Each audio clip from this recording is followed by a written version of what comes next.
Let's talk about some more movers, and we bring in Jenny Horne, host of Next Gen Investing, talking about Analog Devices earnings this morning. Good morning, Jenny.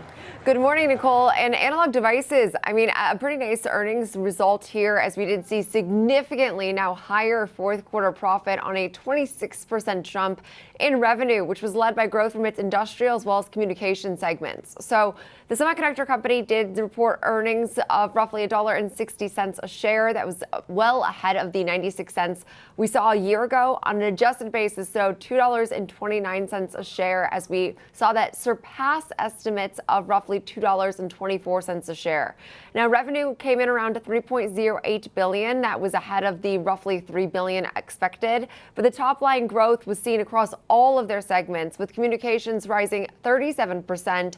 Industrial, which is its largest by revenue, rose 34%. And revenue also climbed double digits pretty handedly, about 19% in its automotive and 7% in its consumer segments. But their CFO did note that macro uncertainty will really impact the trajectory of the results for the upcoming year, but that the company is in a good position to capitalize on the ongoing cyclical recovery that we're seeing, as well as these secular growth opportunities. So for the current quarter, the company's forecasting adjusted earnings per share of roughly $2.19 to $2.39. And that was well ahead of the expectations of roughly $2.16 at the midpoint on revenue that's also expected to be, again, well ahead of prior expectations, $3 billion to $3.2 billion. She was actually only forecasting just shy of $3 billion. So Analog has not been the same, really hype AI play that we've seen with some of our big volatility names of this year. But this company does focus on things like sensors, signal processors, power solutions, which enables AI to work more efficiently where data is collected rather than solely relying on cloud computing. And so its technology does power various applications like Internet of Things, autonomous vehicles, and industrial automation, but also that does give it exposure to autonomy, which has been very mixed across the beneficiaries. So that's why I think we're up modestly, but not hugely on the year. All right, and that stock is looking up about 1.1%. And Keysight, I'm seeing a lot of overweights and buys, a lot of positive ratings this morning.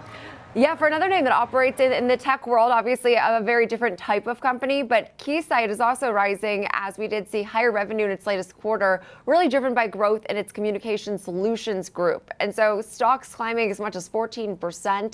Shares, though, had risen about 11% on the year through at least Monday's close. We saw profits of around $1.33 a share. That was ahead of the 42-cent loss seen a year ago.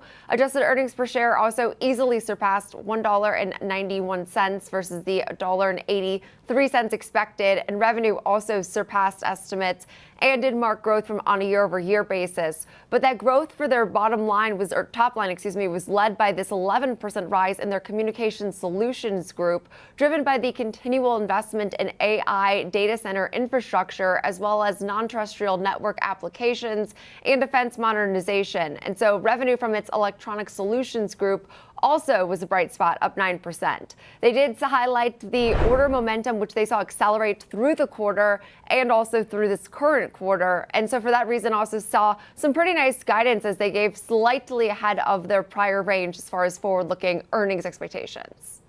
All right, we covered a lot here. Jenny Horne, thank you so much. We talked about a lot of names this morning, folks. You are likely to see Nvidia opening down about 4% this morning on that news that Meta may push and actually get from Google. And so that pushed Nvidia down about 4%. So we'll watch Nvidia. While Google's hitting $4 trillion, Nvidia may be down about 4%.